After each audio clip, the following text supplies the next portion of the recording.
రామ జన్మభూమి అయోధ్యలో శ్రీరామచంద్రమూర్తి కొలువై ఉన్నాడు. శతాబ్దాల పోరాటం, వైష్మాన్యులు అన్ని అత్యున్నత న్యాయస్థానం తీర్పులో ఆవిరి అయ్యాయి. నేడు రామ జన్మభూమిలో శ్రీరామాలయం వెలసింది.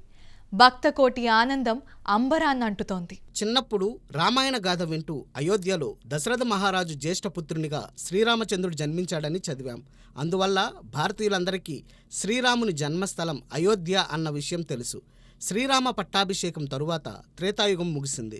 తరువాత ద్వాపర, కలియుగాలు వచ్చాయి. రామ జన్మభూమి అయిన అయోధ్యలో శ్రీరామాలయాన్ని నిర్మించారు ఆయన వంశస్థులు. భక్తకోటి ఆ ఆలయంలో పూజలు చేస్తూ పరవశించిపోయారు. తమను కరుణించడానికే రామయ్య సీతమ్మ తల్లితో కలిసి వచ్చాడని జనం ప్రతి ఏటా శ్రీరామనవమిన ఘనంగా ఉత్సవాలు చేసుకున్నారు. మన దేశంపైకి దండెత్తి వచ్చిన పలువురు విదేశీయులు అయోధ్య రామాలయంపై దాడులు చేశారు. పలుమార్లు భక్తకోటి వారిని తిప్పికొట్టింది.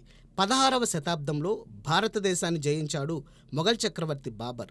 ఆయన అనుచరుడు మీర్ బాకి అయోధ్యపై దండెత్తి భారతీయులను ఊచకోత కోశాడు. 1528లో అయోధ్య రామాలయాన్ని ముష్కర మూకలు కూల్చివేశాయి. మీర్ బాకి అదే స్థానంలో తమ నాయకుడు బాబర్ పేరున బాబ్రీ మసీదును నిర్మించాడు.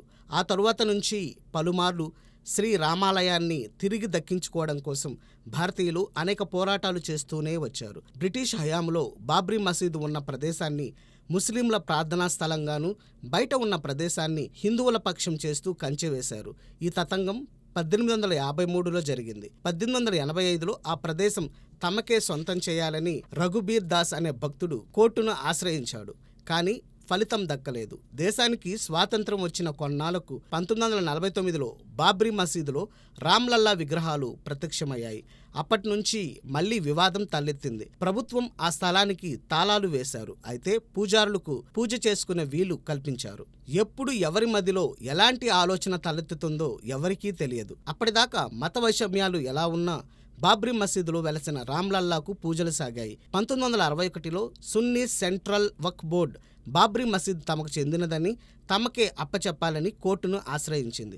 అది అలా కొనసాగుతూ ఉండగా 1980లలో విశ్వ హిందూ పరిషత్ అసలు అయోధ్య అన్నది శ్రీరామ జన్మభూమి కావున ఆలయాన్ని తమకే కేటాయించాలని న్యాయస్థానం మెట్లెక్కింది. ఇరు వర్గాలు కోర్టును ఆశ్రయించిన హిందువులు అక్కడ పూజలు చేసుకోవచ్చునన్న విషయాన్ని ఎవరూ కాదనలేకపోయారు.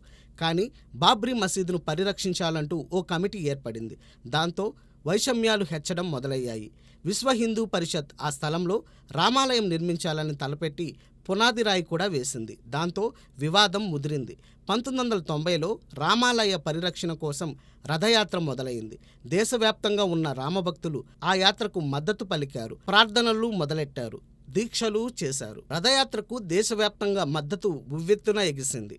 అప్పటి కేంద్ర ప్రభుత్వం రథయాత్ర ఆరంభించిన ఎల్కే అద్వానీని 1990 అక్టోబర్ 23న అరెస్టు చేయించింది. దాంతో సెంటిమెంట్ మరింతగా ఎగిసింది. ఊరూరా రామ జన్మభూమికై భక్తకోటి పూజలు, దీక్షలు ఆరంభించారు. రామ జన్మభూమి సాధన కోసం కరసేవకులు బయలుదేరారు. ఇలా సాగుతూ 1992 డిసెంబర్ 6న కరసేవకులు వివాదాస్పదమైన బాబ్రీ మసీదును కూల్చివేశారు. ఉద్రిక్తత ఉప్పెనలా ఎగిసింది. దాదాపు 2000 ప్రాణాలు బలయ్యాయి. 2003లో బాబ్రీ మసీదు స్థల వివాద పరిష్కారానికి ద ఆర్కియాలజీ సర్వే ఆఫ్ ఇండియాను నియమించింది. ఆ పరిశోధనలో మసీదు కింద భాగాన హిందూ దేవాలయం ఉందనే సత్యం నిగ్గుతేలింది. రామభక్తుల ఆనందం అంబరమంటింది. ఊరూరా సంబరాలు సాగాయి. తరువాత 2010లో అలహాబాద్ కోర్టు వివాద స్థలాన్ని 3 భాగాలుగా విభజించింది. అందులో ఓ భాగం రామ్లల్లాకు, మరో భాగం నిర్మోహి అఖరాకు, మూడో భాగం ఇస్లామిక్ వక్ఫ్ బోర్డుకు చెందేలా తీర్పునిచ్చింది. ఈ తీర్పు ఇరు వర్గాలకు రుచించలేదు. దాంతో అత్యున్నత న్యాయస్థానాన్ని ఆశ్రయించారు. 2011లో సుప్రీంకోర్టు అలహాబాద్ ఇచ్చిన తీర్పును నిలిపివేస్తూ ఉత్తర్వులు జారీ చేసింది. ఎవరికి వారు వివాదాస్పద ప్రాంతం తమకే దక్కాలని ఆశిస్తూ సాగారు. 2 వర్గాల మధ్య సామరస్యం కొనసాగాలని పలువురు ఆశించారు. రామ జన్మభూమికే న్యాయం దక్కాలని అభిలషిస్తూ దేశవ్యాప్తంగా ఎందరో భక్తులు దీక్ష పూనారు. కొందరు మౌనవ్రతం ఆశ్రయించారు. మరికొందరు ఒంటిపూట భోజనంతోనే సాగారు. మరికొందరు ప్రాణాయామంతోనే జీవనం సాగిస్తూ ఏనాటికైనా రామ జన్మభూమిలోనే రామాలయం వెలుస్తుందని ఆశించారు. ఇలా భక్తకోటి ప్రార్థనలు పలు విధాలా సాగాయి. వారందరి దీక్ష ఫలించాలని ప్రతి ఏటా సాగే శ్రీరామనవమికి దేశంలోని కోట్లాది భక్తులు పూజలు చేశారు. వారందరి విన్నపాన్ని శ్రీరామచంద్రుడు వినాలని ఆశించారు. భక్తుల ప్రార్థనలు వృధా పోనివ్వలేదు శ్రీరామచంద్రమూర్తి. 2019 నవంబర్ 9న సుప్రీంకోర్టు వివాదాస్పద ప్రాంతంపై తుది తీర్పును వెలువరించింది. ఈ తీర్పు ప్రకారం వివాదాస్పద ప్రాంతం 2.7 ఎకరాల ప్రదేశాన్ని శ్రీరామాలయ నిర్మాణానికి కేటాయించాలి.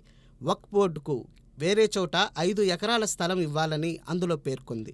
ఈ తీర్పు ఇరు వర్గాలకు ఆమోదయోగ్యంగానే సాగింది. దేశవ్యాప్తంగా ఉన్న భక్తజనం అప్పటికే రామాలయం కోసం దీక్షలు చేస్తున్న వారు సంబరాలు చేసుకున్నారు. రామ అన్న 2 అక్షరాలు మరపురాని మధురాక్షరాలు. రా అంటే పుణ్యభరణం, మా అంటే పాపహరణం అని విశ్వవ్యాప్తంగా ఉన్న హిందువులు విశ్వాసం. ప్రతి ఏటా శ్రీరామనవమి రోజున దేశ దేశాల్లో భక్తులు సంబరాలు అంబరమంటేలా సాగుతూ ఉంటాయి. అలాంటి భక్తులందరికీ శ్రీరామనవమి ముందుగానే వచ్చింది అని చెప్పొచ్చు. శతాబ్దాలుగా సాగిన పోరాటంలో భక్తకోటికి అండగా నిలిచింది శ్రీరామనామమే. ఆ దేవదేవుని నామాలు శతకోటి. ప్రతి పేరు బహుతీపిగా ఉంటుందని భక్తుల విశ్వాసం. వారి నమ్మకం వమ్ము కాకుండా రామ జన్మభూమిలోనే భక్తులు కోరుకున్న ప్రాంతంలో రామాలయం వెలసింది.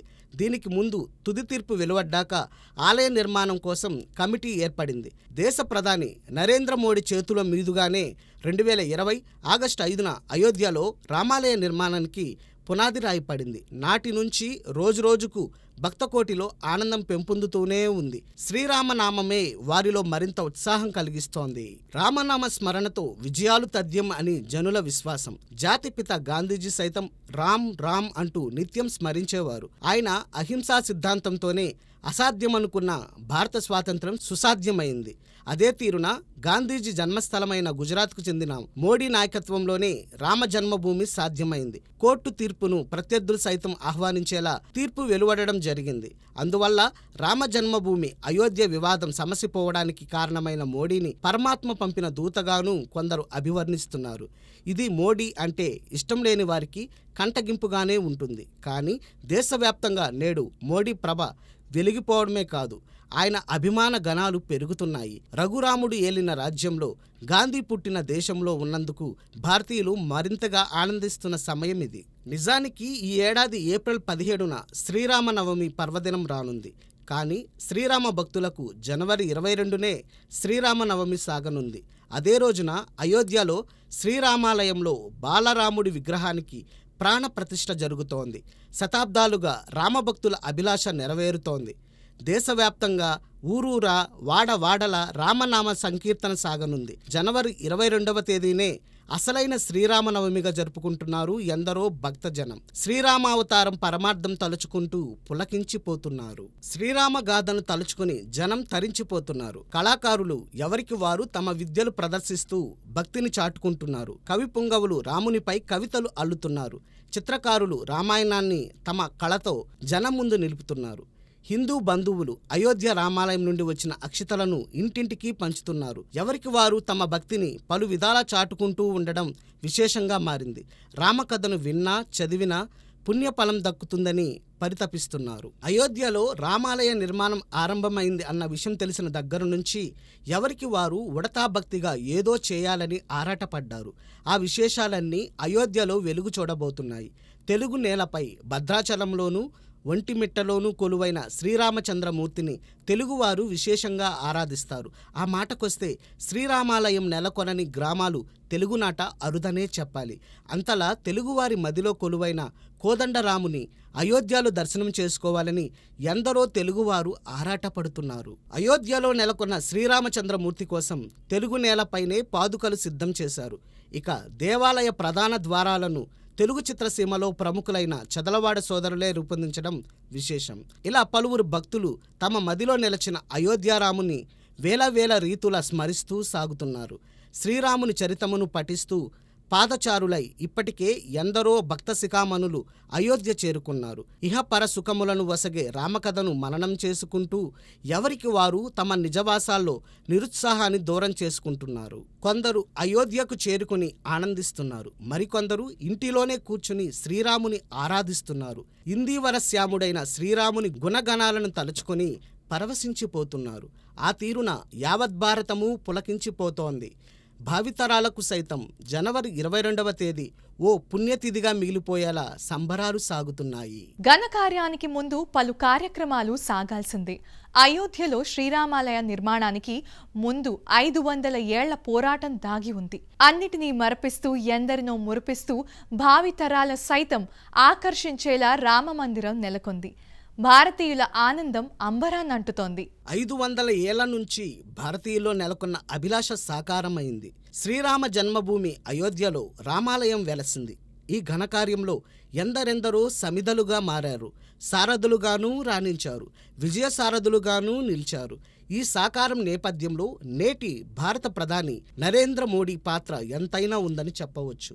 రామాలయ ప్రారంభోత్సవంలో పాల్గొనక ముందు దేశంలోని పలు పుణ్యక్షేత్రాలను సందర్శించి ఆ దేవదేవుని ఆశీస్సులు అందుకున్నారు మోడీ. ఆ ఆశీర్వాద బలంతోనే రామాలయ ప్రారంభోత్సవం నిర్విఘ్నంగా సాగుతోందని చెప్పవచ్చు.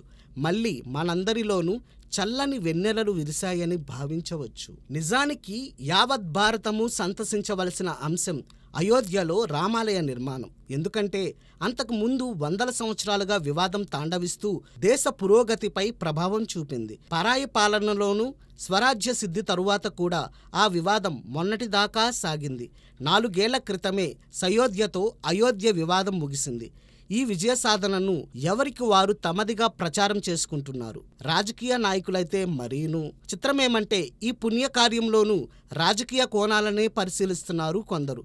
ప్రస్తుత కేంద్ర ప్రభుత్వంపై విమర్శలు కురిపిస్తున్నారు. సామాన్యులు మాత్రం సంబరాలు చేసుకుంటున్నారు. అయోధ్యలో శ్రీరామాలయం అంశంపై సామాజిక మాధ్యమాల్లో నవతరం తమకు తోచిన రీతిన స్పందిస్తూ ఉండడం గమనార్హం. ఎవరికి తెలిసింది వారు నిజమని భావిస్తున్న రోజులివి. అందుకు సోషల్ మీడియా ప్రభావం ఎంతైనా ఉందని చెప్పవచ్చు. రాజకీయాల కోసమే హడావిడిగా రామాలయ ప్రారంభోత్సవం చేస్తున్నారని కొందరు విమర్శిస్తున్నారు. పైగా పూర్తి దేవాలయం నిర్మాణం చేయకుండా విగ్రహ ప్రతిష్ఠ చేయడము సబబు కాదని పెదవి విరుస్తున్నారు. వినిపిస్తున్న విమర్శల్లో కాసింత వాస్తవమూ లేకపోలేదని కొందరు చెబుతున్నారు. కొందరు మఠాధిపతులు సైతం తొలుత ఈ ప్రారంభోత్సవాన్ని వ్యతిరేకించారు. ఏది ఏమైనా ఇంతటి ఘనకార్యం ఘనకీర్తిని సంతరించుకోవాల్సిన సమయంలో విమర్శలు సామాన్యులను కలవరపెడుతున్నాయి. ఏది ఎలా ఉన్నా సామాన్యులు మాత్రం తమ మదిలో రామయ్యను నిలుపుకొని ఎప్పటిలాగే సాగుతూ ఉండడం విశేషం. ఈ కార్యక్రమంలో పలువురు దేశ నాయకులు, క్రీడాకారులు, కళాకారులు, సినిమా రంగ ప్రముఖులు పాలు పంచుకుంటున్నారు. దేశ రాష్ట్రపతి ద్రౌపది ముర్ము, ప్రధాని నరేంద్ర మోడీ, శ్రీరామ జన్మభూమి తీర్థక్షేత్ర ట్రస్ట్ సభ్యులు, పలు రాష్ట్ర గవర్నర్లు, ముఖ్యమంత్రులు అతిథుల జాబితాలో ఉన్నారు. సినిమా రంగం నుండి అమితాబ్ బచ్చన్, రజనీకాంత్, మోహన్ లాల్, చిరంజీవి, ప్రభాస్, ధనుష్, సన్నీ డియోల్, అక్షయ్ కుమార్, రణ్బీర్ కపూర్, ఎస్ రిషబ్ శెట్టి వంటి వారు ఉన్నారు. అయితే శ్రీరామ పాత్రను పోషించిన ప్రముఖ నటులు బాలకృష్ణ, సుమన్ వంటి వారి పేర్లు అతిథుల జాబితాలో కనిపించకపోవడంపైన విమర్శలు వినిపిస్తున్నాయి. ఓ ఘనకార్యం ఆవిష్కృతమైనప్పుడు పలు విమర్శలు, ప్రతి విమర్శలు సహజమే. కానీ అవి భక్తకోటి మనోభావాలను దెబ్బతీసేలా ఉండకూడదు అన్నదే అందరి అభిమతం కావాలి.